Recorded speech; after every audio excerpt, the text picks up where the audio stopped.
Good afternoon and welcome to the news on the hour. I am Ugbebo Ikekwa.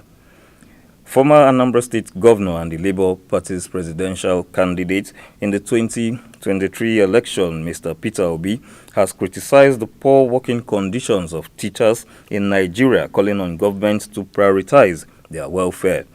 Highlighting the significant role of teachers, Mr. Obi stressed that teachers at all levels play very critical roles in society by contributing immeasurably to the intellectual and moral foundation of children.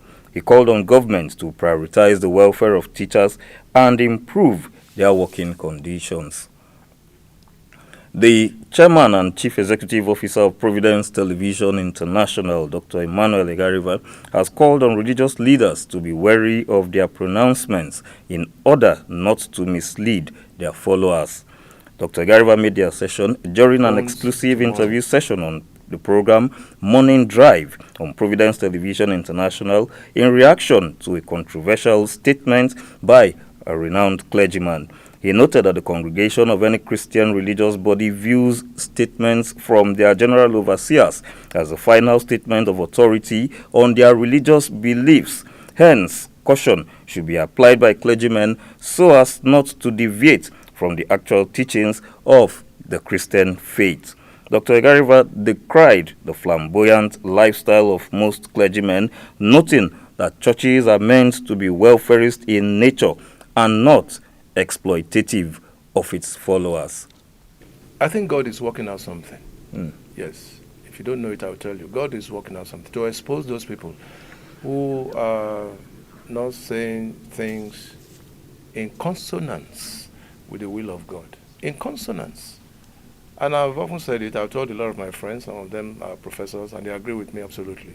And I said to them, look, God is going to expose them one by one. Particularly those who take God for granted. You're asking somebody who has not eaten for 3 days or for 2 days, you're asking him to pay tithe.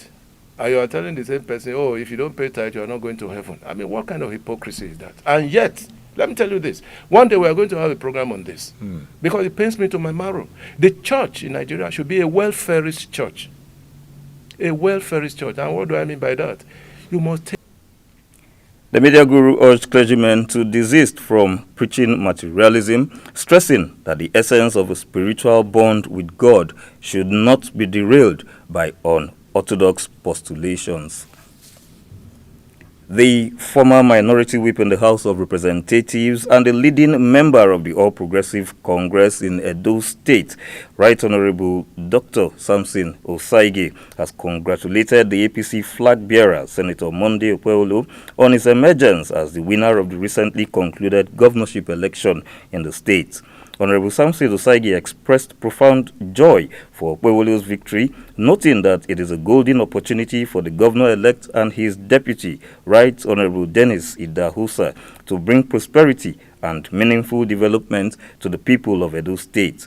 The ex-federal lawmaker urged all Edo citizens at home and abroad to work tirelessly with the incoming governor, adding that the progress of the state is a collective initiative, regardless of tribal, religious, or party affiliations.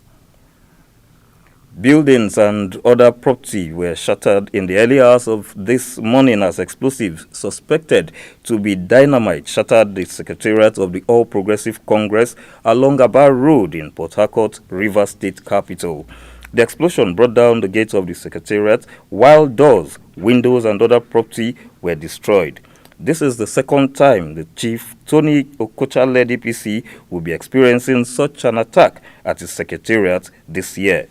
This comes as the local government elections takes place today amidst protest and counter-protest from APC and PDP supporters. The APC is yet to make an official statement on the explosion. The Ogun State Police Command has arrested a 29-year-old man, Ogunaike Philip, on suspicion of killing at least 3 young girls, including an 18-year-old. The command stated that the suspect method was to lure his victims into the forest, where he would tie them up, strangle them, and then abandon their bodies after stealing their phones. According to the command, investigations revealed that the suspect is a serial killer who escaped from Ibara Correctional Center about 2 years ago. The suspect, who confessed to killing the 3 victims and leaving their bodies in the forest, led the police anti-kidnapping team to multiple locations where the 3 victims were murdered. Governor Eno has appointed his daughter, Mrs. Helen Eno Appoints, as the acting First Lady of Akwa Ibom State. This follows the death of his wife, Pastor Patience Eno. On Friday, Senator Oluremi Tinubu, Nigeria's First Lady, led a delegation of dignitaries, including the wife of the Vice President, Hajia Nana Shatima, wives of state governors and presiding officers of the National Assembly, to condole with Governor Eno. Senator Tinubu praised Governor Eno's decision, noting that it reflects practices seen in the United States and is a thoughtful way to sustain the late Patience Eno's legacy. Describing his late wife, Patience Eno, as his greatest supporter, Governor Eno stated that his decision to make his daughter the acting First Lady is aimed at carrying forward his late wife's work. And that is the news on the hour. Thanks for watching. Please stay tuned.